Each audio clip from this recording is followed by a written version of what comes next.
नमस्कार, आप सभी का स्वागत है तिवारी एकेडमी में। आज हम बात करने वाले हैं कक्षा 8 के लिए गणित की पाठ्यपुस्तक के अंतर्गत आने वाले अध्याय 7 की, जिसका शीर्षक है राशियों की तुलना। आप जानते हैं हम प्रश्नावली 7.1 को कर चुके हैं। आपने उम्मीद है वो वीडियो ज़रूर देखा होगा। आज हम प्रश्नावली 7.2 पर चर्चा करने वाले हैं। ठीक है, इससे पहले कि मैं आपके सामने प्रश्न क्रमांक 1 को हल करूं, मैं आपको कुछ बुनियादी बातें बता देना चाहता हूं। थोड़ी बहुत चीज़ें हैं जिनको अगर हम समझ लेंगे तो ये प्रश्नावली हमारे लिए समझना बहुत आसान हो जाएगा। जैसे सबसे पहले एक चीज़ हमें समझनी है, मैं यहाँ पे लिख देता हूँ आपके सामने। ये आपने ज़रूर सुना होगा इस अध्याय में ये शब्द, इसको आप कहते हैं बट्टा। इसको हम कहते हैं बट्टा। बट्टा होता क्या है ना, कि जैसे मान लीजिए कोई एक वस्तु है ना, कोई भी एक वस्तु है जिसके आप बट्टे की बात कर रहे हैं, मैं यहाँ लिख भी देता हूँ। उसका जो अंकित मूल्य होता है, वस्तु का क्या होता है, अंकित मूल्य होता है। आप सभी जानते हैं अंकित मूल्य का मतलब क्या होता है, जो उस पर प्राइस लिखा हुआ होता है ना। मान लीजिए कि एक जो है पाउच है चिप्स का, और वहाँ पे जो है उसकी MRP लिखी हुई है कितनी, 10 रुपये। तो ये जो है 10 रुपये जो यहाँ पे पैकेट पे छपा हुआ है, वो है इसका अंकित मूल्य। ठीक है, अब आप दुकान वाले के पास गए और दुकान वाले ने क्या किया, आपको कहा ये पैकेट जो है मैं आपको दे दूँगा 8 रुपये में। कितने रुपए में दे दूँगा, 8 रुपये में दे दूँगा। तो क्या हुआ, दुकान वाले ने किया क्या, ये जो 8 रुपये है इसमें से क्या किया, आपको 8 रुपये में दे दिया। तो 10 रुपये था अंकित मूल्य और उसने आपको 8 में दे दिया। तो जब आप 10 में से 8 घटा देंगे तो आपके पास में क्या आएगा, 2 आएगा। यानी 2 रुपये की उसने आपको क्या दे दी, छूट दे दी। और आप यकीन मानिए कि इसी छूट को जो है, ये जो 2 रुपये की है, आप कहेंगे बट्टा। क्या कहेंगे, बट्टा कहेंगे। तो आप सरल भाषा में समझ गए। यानी अगर आप अंग्रेज़ी में बोलें, जो कि आपका ज़्यादा परिचित शब्द है डिस्काउंट, है ना, उसी को क्या कहेंगे, बट्टा कहेंगे। ठीक है, अब इसको आप एक और तरीके से समझ सकते हैं, मैं आपको बता देता हूँ, बहुत ही सरल है। देखिए, मान लीजिए कि हमारे पास में ये कहा गया कि एक वस्तु है जिसका अंकित मूल्य जो है ना, अंकित मूल्य जो है MRP समझ लीजिए, वो है 840 रुपये हमें दिया हुआ है। और उसका जो विक्रय मूल्य है, यानी जितने में वो वस्तु जो है वो बेची गई है, वो दिया हुआ है कितना, 714 रुपये है। ठीक है, तो अब बट्टा कितना है ये बताना है हमें, और बट्टा प्रतिशत भी बताना है। तो बहुत ही सरल है, देखिए मैं आपको बताता हूँ बट्टा जो है वो कैसे बताएंगे आप। कि बट्टा बताने के लिए सरल सूत्र जो होता है वो यही होता है कि बट्टा बराबर से हो गया आपका अंकित मूल्य, ऋण आपका हो जाएगा विक्रय मूल्य। ठीक, तो अंकित मूल्य आपका कितना हो जाएगा, 840, ऋण विक्रय मूल्य कितना हो जाएगा, 714। और जब आप इसको घटा देंगे तो आपके पास में आ जाएगा, इसमें 4 या 6 2 1 126 रुपये में है ये, है ना, रुपये 126। ठीक है, तो अब 126 आपका आ गया। और अगर आपको अब यहाँ पे बट्टा प्रतिशत निकालना है ना, तो उसके लिए बहुत ही सरल सा सूत्र है बट्टा प्रतिशत का। कैसे निकाला जाता है, जो भी बट्टा आया हो उसके बटे में कुल जो अंकित मूल्य था आपके पास में वो लिख के, और उसका 100 से आप गुणा कर देंगे। ठीक, तो आपका जवाब आ जाएगा, 0 से 0 कट जाएगा एक, है ना, 84 है ये। तो आप इसको कट कर सकते हैं, जैसे 4 से कट कर, ठीक है, इस तरह से हो गया ये। और 7 6 42 7 9 63, और ये हो जाएगा 3 दूनी 6 3 तिया 9 2 एकम 2 2 पंचे 10 3 5 15%, ये आपका बट्टा प्रतिशत आ जाएगा। ठीक है, इस तरह से हम इसे यहाँ पे हल करेंगे। तो मुझे उम्मीद है कि आपको बड़ी आसानी से समझ में आ गया कि बट्टा प्रतिशत जो है वो क्या होता है ना। तो चलिए अब हम आगे बढ़ते हैं, और ये जो हमारा पहला प्रश्न है इसको अब हम यहाँ पे हल करते हैं, ताकि आसानी से ये जो प्रश्न है अब हमें समझ में आ जाएगा, ये जो हमने अभी एक्सप्लेनेशन देखा उसके आधार पर। ठीक है, तो हल करते हैं इसको। तो सबसे पहले तो मैं एक काम करता हूँ कि प्रश्न को जो है आपके सामने पढ़ देता हूँ कि क्या लिखा हुआ है ना। प्रश्न ये लिखा हुआ है, आप देख पा रहे हैं कि सेल के दौरान एक दुकान सभी वस्तुओं के अंकित मूल्य पर एक दुकान क्या कर रही थी, सेल चल रहा था, तो जितनी भी वस्तुओं का जो MRP है ना, मैक्सिमम रिटेल प्राइस, जो अंकित मूल्य है, वो 10% उस पर डिस्काउंट दे रही थी, यानी 10% बट्टा देती है। अब क्या हुआ, एक 1450 रुपये वाली एक जीन्स है ना, उस पर अंकित मूल्य कितना है, 1450 है, ठीक है। और 2 कमीज़ें हैं जिनमें से प्रत्येक का अंकित मूल्य जो है 850 है, यानी 850 रुपये वाली 2 शर्ट है और एक जीन्स पैंट है जिसमें 1450 रुपये उसका अंकित मूल्य है, ठीक है। इसको खरीदने के लिए ग्राहक को कितना भुगतान करना पड़ेगा? तो आप क्या कर सकते हैं, आप ऐसा भी कर सकते हैं कि इन तीनों का दाम जो है, उनमें तीनों के लिए आप उसको 10% का जो है क्या दे देंगे, डिस्काउंट देंगे, है ना। 10% निकालना होगा और उसको घटा देना पड़ेगा, ऐसे ही तो बट्टा प्राप्त होगा। तो अब देखिए इसको हल किस तरह से करना है। बट्टे का मतलब डिस्काउंट है ना, सरल भाषा में समझिएगा। तो अब इसको सबसे पहले स्टेप बाय स्टेप अगर करना है, मैंने हमेशा बताया है कि स्टेप बाय स्टेप करने से हमें हमेशा पूरे अंक मिलते हैं, ठीक है। तो स्टेप बाय स्टेप करते हैं। सबसे पहले लिखते हैं सभी वस्तुओं के अंकित मूल्य पर बट्टा कितना बोला है प्रश्न में, 10%। तो ये लिख देते हैं पहले, यहाँ पे लिखता हूँ आपके सामने, सभी वस्तुओं, इस तरह से आपको स्टेप बाय स्टेप लिखना पड़ेगा कि अंकित मूल्य पर जो बट्टा प्राप्त हो रहा है उसकी बात करेंगे, वो है 10% का। ये आपने एक लाइन में स्पष्ट कर दिया। अब बात कर रहे थे जीन्स की, तो आपको यहाँ पे लिखना पड़ेगा जीन्स का अंकित मूल्य, ये आपने लिखा। बराबर से आपका जो भी, जैसे कि मान लीजिए दिया हुआ है 1450 रुपये, और साथ ही साथ आप देखेंगे कि जो प्रत्येक कमीज़ की बात हो रही थी, है ना, प्रत्येक कमीज़ का जो अंकित मूल्य है वो कितना था, 850 रुपये। सही कहा मैंने। अब आपको लिखना पड़ेगा जीन्स पर जो बट्टा दिया जा रहा है उसका पहले निकालते हैं। तो आप यहाँ पे लिखिएगा जीन्स पर बट्टा, बताइए क्या है जीन्स पर बट्टा कितना दिया है यहाँ पे। तो यहाँ पे मैं आपके सामने लिख देता हूँ, है ना, बट्टा गुणा वही सूत्र हमारा अंकित मूल्य बटे में आप कर देंगे कितना, 100। ऐसे ही तो निकाला था हमने, अभी मैंने पहले एक्सप्लेनेशन दिया था जब।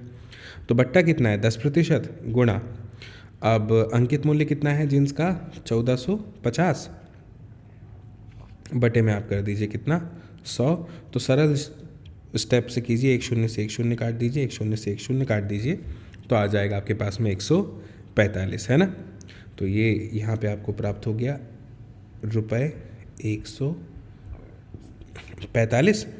अब आपको क्या करना है, यहाँ पे लिखना है कि इसीलिए जो आपकी जीन्स पैंट हो जाएगी, है ना, जीन्स है, इसका जो विक्रय मूल्य है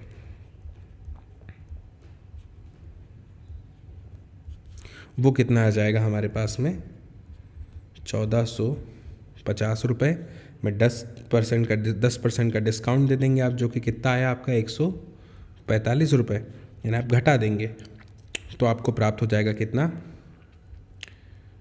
शून्य में से 5 गया ना, 5 शून्य 1305 रुपये, ये आ जाएगा, ठीक है। इस तरह से ये हल हो गया आपका जीन्स का विक्रय मूल्य वाली बात, तो यहाँ पे स्पष्ट हो गई, है ना।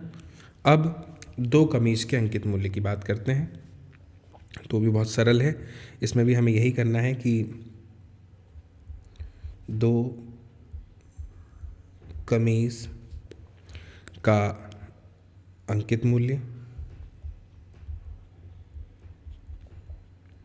अगर हम बात करें तो कितना दिया हुआ है भाई, 2 कमीज़ का बोला ना, तो 2 गुणा जो 1 का दिया हुआ था हमारे पास में 850, वो करना पड़ेगा और हमें प्राप्त हो जाएगा रुपये 1700, है ना। 50 दूनी 100, 8 दूनी 1600, तो वो हो जाएंगे 1600 और 100 1700, ठीक। इस तरह से फिर 2 कमीज़ पर अब आप बट्टा निकाल लीजिए।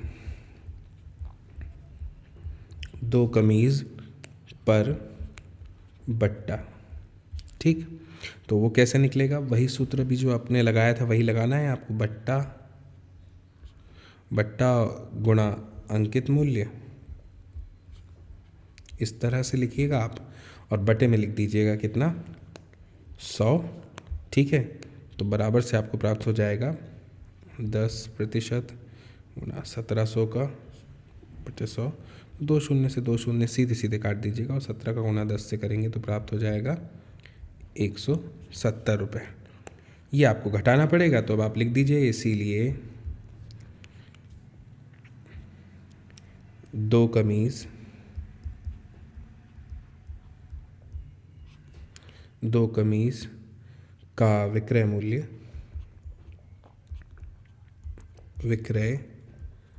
मूल्य बराबर से 1700 में से घटा दीजिए आप 170, तो आपको प्राप्त हो जाएगा रुपए कितने, 1530 बचेंगे, इस तरह से।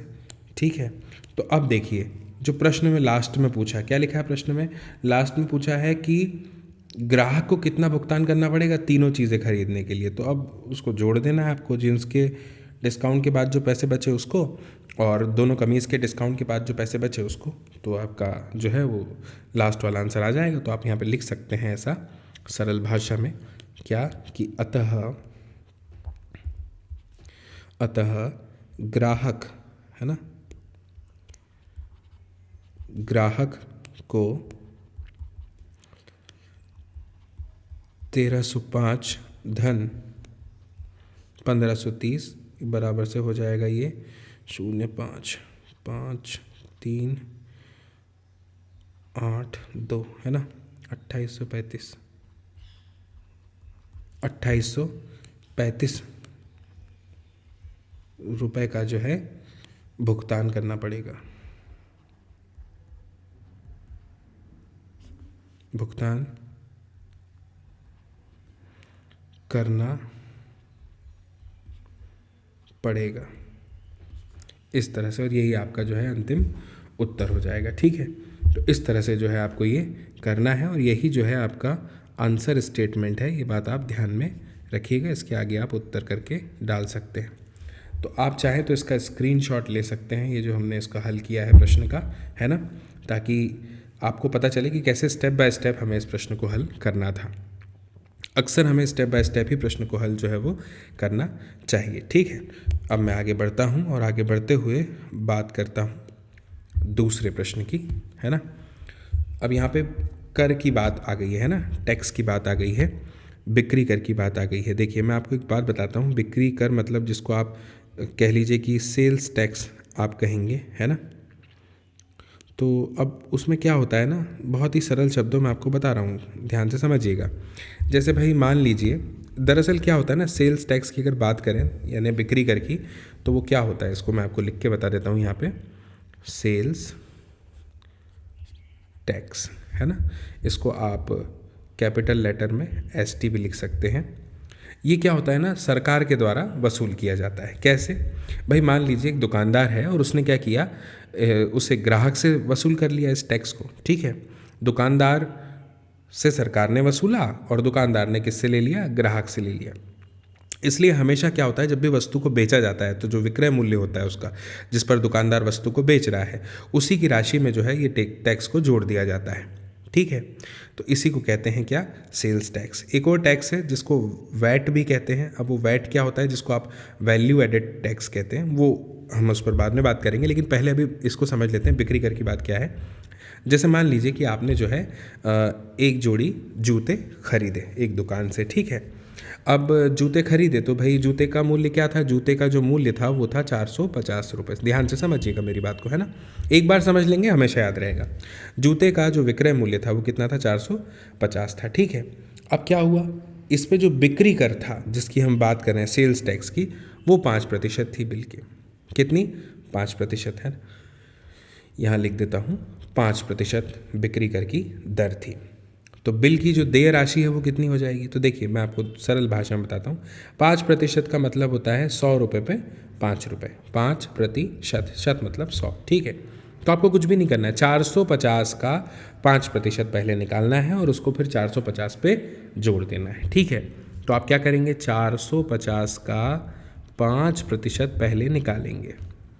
1 शून्य से 1 शून्य कट जाएगा, 5 एकम 5, 5 दूनी 10 हो जाएगा, और 45 को जो है जब आप 2 से भाग दे देंगे तो आ जाएगा आपके पास में 22.50, 22.5 रुपये। ये क्या आ गया आपके पास में, शुद्ध रूप से जो है 5% आ गया 450 का। 5% क्या है, बिक्री कर की दर थी। ठीक है, तो अब जो आपका बिल बनेगा वो कायदे से 450 का बनना चाहिए था, लेकिन क्या हुआ, उस पर ये टैक्स जुड़ गया। कौन सा टैक्स है ये, बिक्री कर है ना, यानी सेल्स टैक्स है। तो ये जो सेल्स टैक्स उस पर जुड़ जाएगा कितना, 22.50 यानी 22.5 रुपये। तो अब बिल की जो देय राशि वो क्या हो जाएगी, 450 रुपये पहले थी और उस पर 22.50 और जुड़ जाएगा, तो आपका बिल हो जाएगा रुपये कितना, 472.50। ठीक है, इस तरह से। तो मुझे उम्मीद है कि आप ध्यान से ये बात समझ गए होंगे, है ना, कि किस तरह से जो है बिक्री कर को निकाला जाता है। तो अब जो है हम यहाँ पे इस प्रश्न में बड़ी सरलता से जो है बिक्री कर को ज्ञात करने वाले हैं। ठीक है, एक और मैंने आपको बताया था वैट होता है ना, VAT जिसको कहते हैं, वो कैपिटल लेटर में वैल्यू एडेड टैक्स होता है। ठीक है, वो क्या होता है, देखिए उसमें क्या होता है ना कि मूल्य में ही वैट भी आपका शामिल रहेगा, है ना। वो क्या होता है, सरल भाषा में अगर मैं आपको बताऊं कि उसमें ना क्या करते हैं हम, जैसे मान लो एक उदाहरण से समझ लेते हैं कि भाई ये कूलर है, वो 10% जो है कर के साथ में 3300 रुपये में एक व्यक्ति ने खरीद लिया, 3300 रुपये में। ठीक है, यहाँ पे लिख के बता देता हूँ सरल भाषा में, 3300 रुपये में एक कूलर उसने खरीद लिया जिसमें कर भी था जुड़ा हुआ। ठीक है, अब कर जुड़ने से पहले कूलर का मूल्य क्या था वो ज्ञात करना है।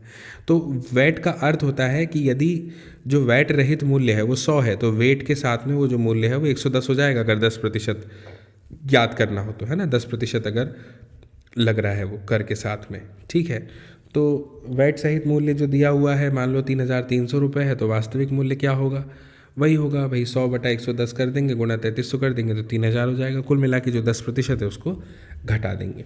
खैर, अभी ज़्यादा डिटेल में नहीं जाते हैं, प्रश्न को हल करते हैं। सरल भाषा में आपको समझा देता हूँ, समझ में आ जाएगा।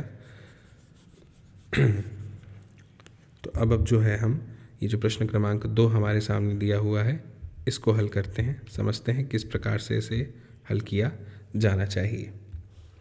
एक टेलीविज़न का मूल्य 13,000 है, इस पर 12% की दर से बिक्री कर वसूला जाता है और विनोद जो है वो टेलीविज़न को खरीद लेता है, तो उसके द्वारा कितना भुगतान किया जाएगा, यानी उसका बिल कितने का बनेगा ये बताना है। तो बहुत ही सरल है, देखिए मैं आपको बताता हूँ। सबसे पहले तो आप क्या कीजिए, क्रय मूल्य लिख देते हैं। ठीक है भाई, विनोद खरीदेगा तो विनोद के लिए तो क्रय मूल्य है ना, तो यहाँ पे लिख देता हूँ मैं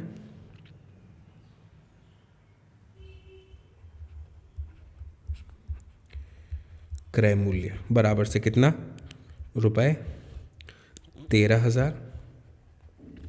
ठीक है, और बिक्री कर की जो दर है जो बताई जा रही है, बिक्री कर की दर वो क्या बताई जा रही है, 12%। ठीक है, अब समझिएगा कि जो मान लेते हैं कि जो क्रय मूल्य है वो अगर 100 रुपये होता तो विक्रय मूल्य क्या होता, 100 धन 12%, यानी 100 का 12% कितना होता है, 12, यानी 112 होता है। तो मैं यहाँ पे लिख भी देता हूँ कि माना, अभी आपको समझ में आ जाएगा ऐसा क्यों मान रहे हैं ना, सरलता के लिए और कुछ नहीं। माना कि जो क्रय मूल्य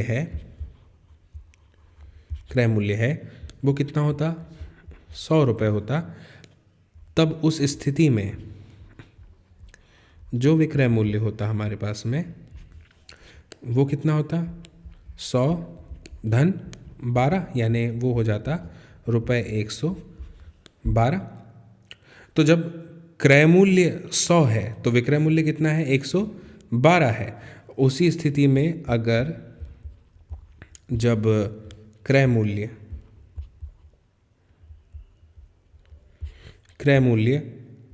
रुपये 1 होगा, है ना, अगर 1 रुपये के लिए निकालना है तब विक्रय मूल्य क्या हो जाएगा। 1 का निकालने के लिए क्या करेंगे बताइए, 1 का निकालने के लिए क्या करेंगे, विक्रय मूल्य बटे क्रय मूल्य, यानी 112 रुपये था, उसको अगर 100 से भाग दे देंगे तो 1 रुपये के लिए कितना है निकल जाएगा, है ना।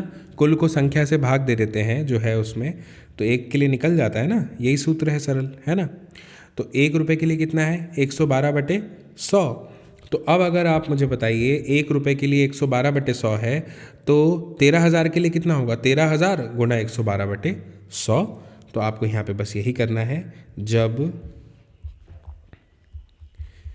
क्रय मूल्य बराबर रुपये 13,000 तो तब विक्रय मूल्य क्या हो जाएगा,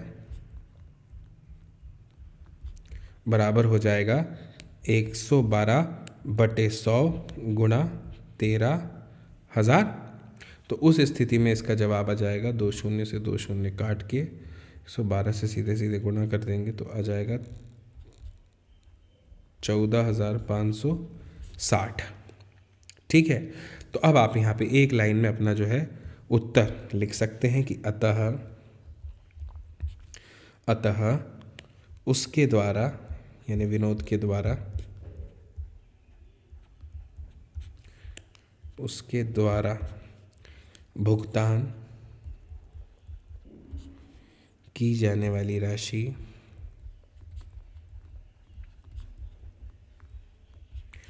कितनी हो जाएगी, हो जाएगी 14,560।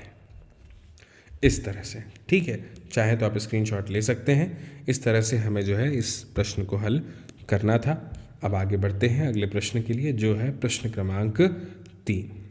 ठीक है, इसको हल करते हैं। बहुत ही सरल प्रश्न ये भी है। लिखा है अरुण एक जोड़ी स्केट्स खरीदता है। स्केट्स मतलब वो जो पहिएदार जूते होते हैं ना, वो सेल से खरीद कर लाया है वो, और उस पर जो बट्टे की दर है वो 20%, यानी 20% का डिस्काउंट उसको उस पर मिलने वाला है।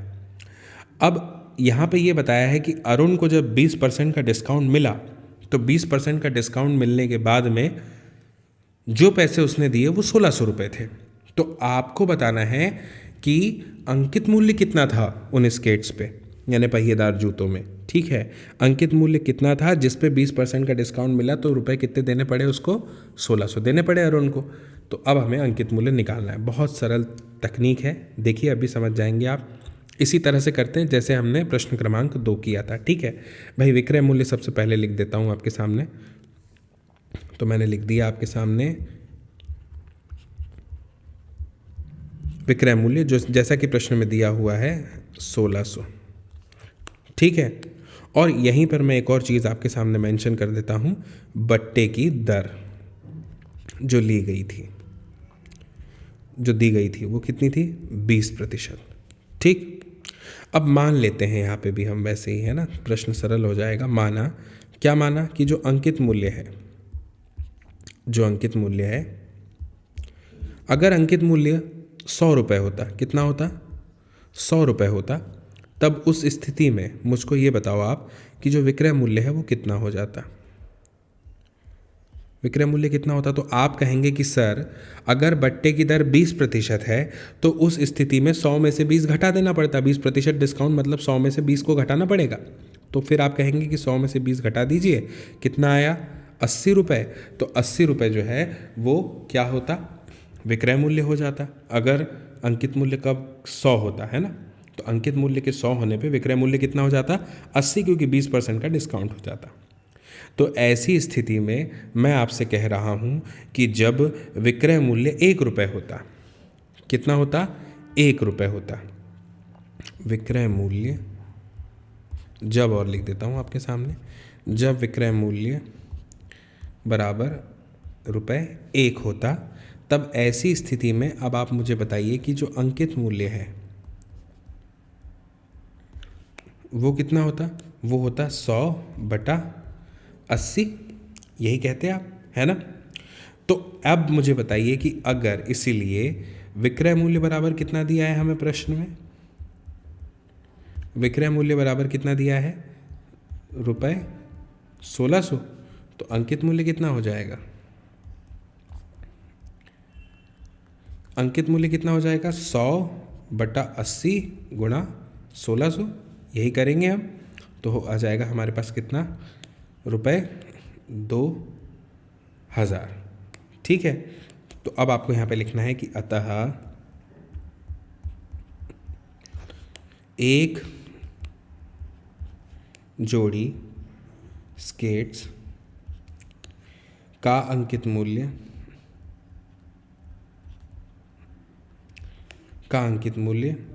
कितना है? रुपए 2000 है। इस तरह से ये प्रश्न हल हो जाएगा। आप चाहे तो इसका स्क्रीनशॉट यहाँ पे ले सकते हैं। इसी तरह से हमें इसे यहाँ पे हल करना था बच्चों। अब इसके बाद में हम आगे बढ़ते हैं और बात करते हैं अगले प्रश्न की।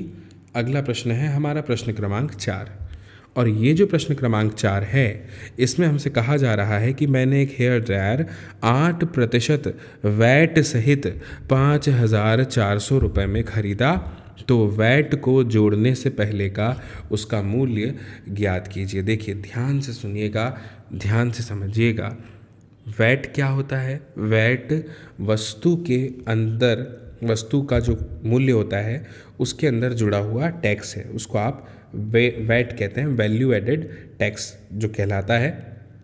सरल भाषा में समझिएगा, हेयर ड्रायर जो है उस पर कितना वैट बताया? 8% जुड़ा हुआ था।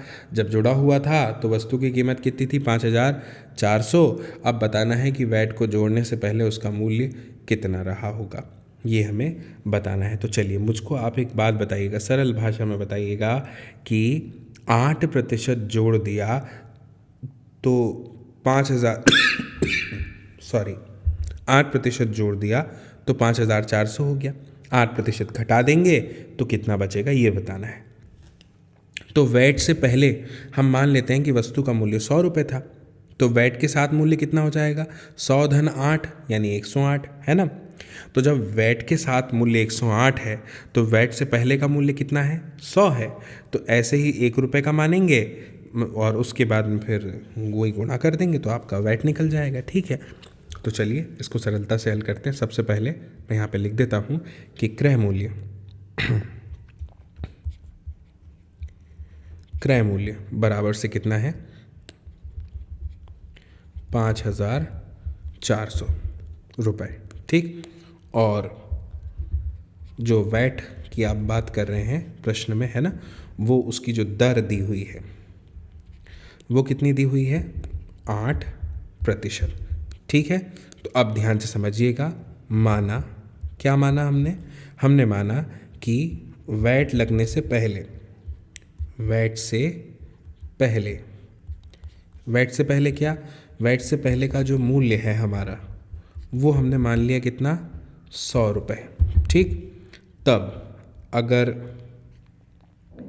इस स्थिति में वैट के साथ में जो मूल्य है ना, वैट सहित मूल्य जो है हमारा, वो कितना हो जाएगा मुझे बताइए? वो हो जाएगा आपका, नीचे लिख देता हूँ, 100 धन 8, क्योंकि 8% तो 100 का 8 ही होगा, तो वो हो जाएगा टोटल 108 रुपये। ठीक, तो अब आपको लिखना है यहाँ पे कि चूँकि, थोड़े अलग रंग से लिख देता हूँ, चूँकि वैट सहित मूल्य जो है आपका वो जब 108 होता है ना, तब उस स्थिति में, आगे देखेंगे आप मैं क्या लिख रहा हूँ, तब वैट से पहले का जो मूल्य है कितना होता है? 100 रुपये। ठीक, तो इसीलिए जब, अब ध्यान से समझिएगा, वैट सहित मूल्य कितना होगा? वैट सहित मूल्य 1 रुपये होगा। कितना? 1 रुपये होगा। तब इस स्थिति में, तब वैट से पहले जो मूल्य है वो क्या हो जाएगा? वो हो जाएगा 100/108, यही होगा। तो इसीलिए अब आपको लिखना पड़ेगा, जब वैट सहित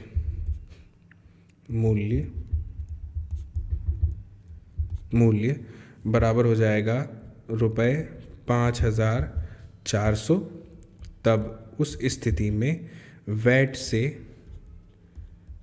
पहले अगर आप बात करें पहले का मूल्य, तो वो हो जाएगा 100/108 गुणा 5400, है ना। तो जब आप इसको हल करेंगे तो आपका आ जाएगा 5000 रुपये। तो यहाँ पे आपको लिखने की ज़रूरत है कि अतः वैट को जोड़ने से पहले का जो उसका मूल्य था, है ना, वो कितना था, 5000 था। इस तरह से ये आपका उत्तर हो जाएगा, आंसर स्टेटमेंट। आप चाहें तो इसका स्क्रीनशॉट ले सकते हैं। इस तरह से इसे हमें यहाँ पे हल करना था। ठीक है, अब आगे बढ़ते हैं और आगे बढ़ने के बाद में बात करते हैं जीएसटी की। जीएसटी भी क्या है, एक टैक्स है ना। कोई वस्तु 18% जीएसटी सम्मिलित करने के बाद 1239 रुपये में खरीदी जाती है। जीएसटी जोड़ने से पहले उस वस्तु का मूल्य ज्ञात कीजिए। ठीक है, जीएसटी जोड़ेंगे आप, उससे पहले आपको उस वस्तु का मूल्य ज्ञात करना होगा। तो देखिए अब इसको कैसे हल करेंगे। आप सबसे पहले तो ऐसा करिए, यहाँ पे लिखिएगा कि माना बिना जीएसटी के वस्तु का मूल्य कितना है। माना बिना जीएसटी के वस्तु का मूल्य बराबर कितना हो जाएगा, वो बराबर हो जाएगा 100 रुपये के। तो अब मान लीजिए, अब जीएसटी है ना, जीएसटी कितना लगेगा, 18%। तो इसीलिए आपको लिखना पड़ेगा कि जीएसटी के साथ जो कुल मूल्य है वो कितना हो जाएगा, 100 में 100 का 18% कितना होता है, 18 जोड़ना पड़ेगा। तो कितना आ जाएगा, ₹118। ठीक है, तो अब आपको लिखना पड़ेगा कि चूंकि कुल मूल्य, कौन सा मूल्य, कुल मूल्य कितना था, 118 है, तो आप बात बताइए कि जो वास्तविक मूल्य है वो कितना आ रहा है। जब कुल मूल्य 118 है तो वास्तविक मूल्य कितना आ रहा है, 100। हमने ऊपर 100 ही माना था। तो उस स्थिति में अगर कुल मूल्य कितना हो, 1 रुपये हो, तो जो वास्तविक मूल्य होगा वो कितना हो जाएगा, 100/118, 1 रुपये के लिए। तो इसीलिए जो कुल मूल्य है वस्तु का, वो अब कितना हो जाएगा, अगर जो प्रश्न में दिया है 1239, तो वास्तविक मूल्य बराबर हो जाएगा कितना, 100/118 गुणा 1239, यही होगा। तो इसको आप हल करेंगे तो आपका उत्तर आ जाएगा ₹1050। ठीक है, तो आपको यहाँ पे अपना जो उत्तर है वो कुछ इस तरह से लिखना पड़ेगा कि अतः जीएसटी, है ना, जीएसटी जोड़ने से पहले उस वस्तु का मूल्य ₹1050 था, इस तरह से। और यही जो है आपका उत्तर है। ठीक है, तो इस तरह से बच्चों ये प्रश्न आपका हल हो गया। आप चाहें तो इसका स्क्रीनशॉट ले सकते हैं सॉल्यूशन का। ऐसे स्टेप बाय स्टेप आपको इसे हल करना है ना। मुझे उम्मीद है कि आपको ये जो प्रश्नावली है ये बहुत अच्छे से समझ में आई होगी। एक एक प्रश्न हमने इसका बहुत अच्छे से समझा है ना। और मेन बात प्रश्नों को समझना नहीं है, मेन बात है कि प्रश्न को हल कैसे किया जाता है, इस तरह के, उसे समझना है ना। हमें विधि समझ में आनी चाहिए। स्टेप्स तो हम लिख ही लेंगे, प्रैक्टिस की बात है ना। तो आप ज़रूर इस वीडियो की लिंक को साझा कीजिएगा, शेयर कीजिएगा अपने दोस्तों, मित्रों, साथियों, सहपाठियों के साथ, ताकि वे लोग भी देख पाएँ इस वीडियो को और समझ पाएँ इस जानकारी को। बाकी फिर मेरी आपसे बहुत जल्द मुलाकात होगी अगली नई जानकारी के साथ, नए वीडियो में, और तब तक के लिए आप सभी को मेरा नमस्कार।